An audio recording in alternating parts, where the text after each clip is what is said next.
बिस्मिल्लाहिर्रहमानिर्रहीम। अस्सलाम वालेकुम students, welcome back to biology lectures.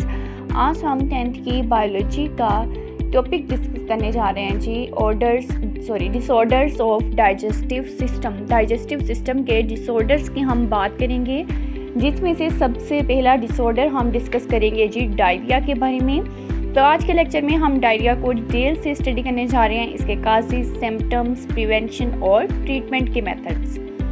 तो सबसे पहले जानते हैं कि डायरिया होता क्या है। डायरिया एक ऐसी कंडीशन होती है जिसमें पर्सन जो है वो फ्रीक्वेंटली लूज और वाटरी स्टूल जो है वो पास करता है, जिसे हम नाम देते हैं, जिस कंडीशन को हम नाम देते हैं जी डायरिया की।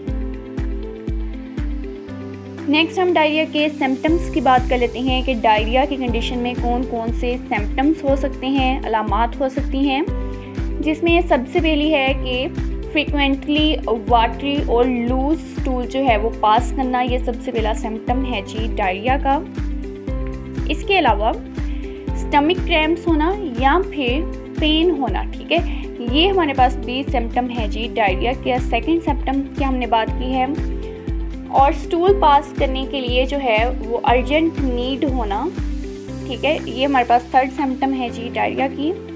नाउसिया होना या फिर वॉमिटिंग होना, ठीक है, तो ये भी हमारे पास सिम्टम समझी जाती है जी डायरिया की। इसके अलावा अगर हम देखें कि ब्लोटिंग होना, पेट का फूल जाना या फिर गैस महसूस होना, ठीक है, ये भी हमारे पास कंडीशन है जी डायरिया की।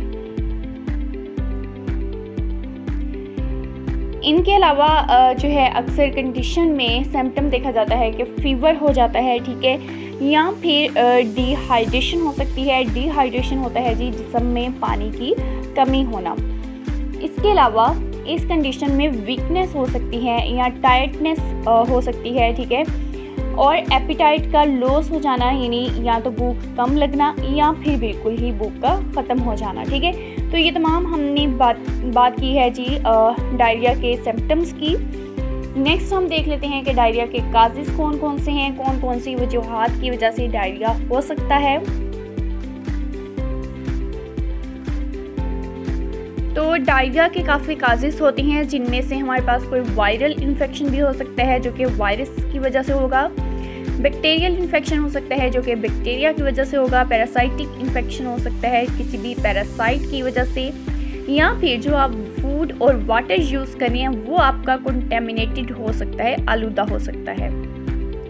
कुछ फूड की इंटॉलरेंस की वजह से भी हो सकता है, जैसे कि लैक्टोज हो गया, ठीक है। इसके अलावा कुछ मेडिसिन्स की वजह से हो सकता है, स्पेशली जब आप एंटीबायोटिक्स यूज़ करते हैं।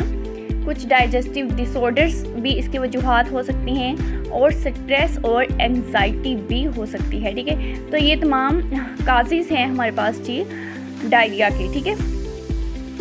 नेक्स्ट हम बात कर लेते हैं कि डायरिया की ट्रीटमेंट किस लिहाज से हो सकती हैं, हम कौन कौन से स्टेप्स फॉलो कर सकते हैं डायरिया की ट्रीटमेंट के लिए।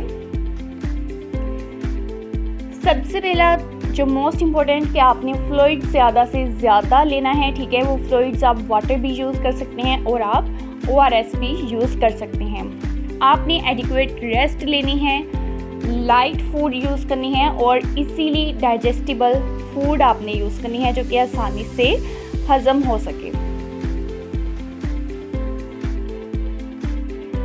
इसके अलावा जितनी भी ऑयली फूड होगी या फिर स्पाइसी फूड्स होती हैं, ठीक है, आपने उससे अवॉइड करना है, और डॉक्टर की हदायत के मुताबिक आपने मेडिसिन यूज़ करनी है, ठीक है। तो ये तमाम स्टेप्स हैं जी डायरिया की ट्रीटमेंट के लिए, जिसको फॉलो करना लाजमी होगा, ठीक है। इसके अलावा डायरिया से प्रिवेंशन के मेथड कौन कौन से हो सकते हैं, कि कैसे इससे बचाव मुमकिन है, ठीक है।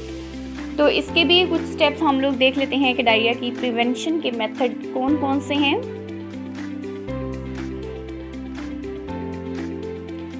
हाँ जी, सबसे पहला तो ये है कि आपने अपने हैंड्स को रेगुलरली वॉश करना है जी सोप और क्लीन वाटर के साथ, ठीक है।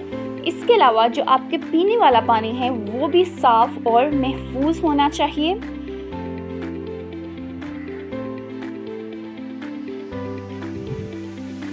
और जो भी आप खुराक यूज़ कर रहे हैं वो प्रॉपर्ली कुक्ड फूड होनी चाहिए। आपने जो भी फ्रूट्स और वेजिटेबल्स हैं वो यूज़ करने से पहले अच्छे से वॉश करने हैं और अपनी पर्सनल और फूड हाइजीन को अपने मेंटेन रखना है।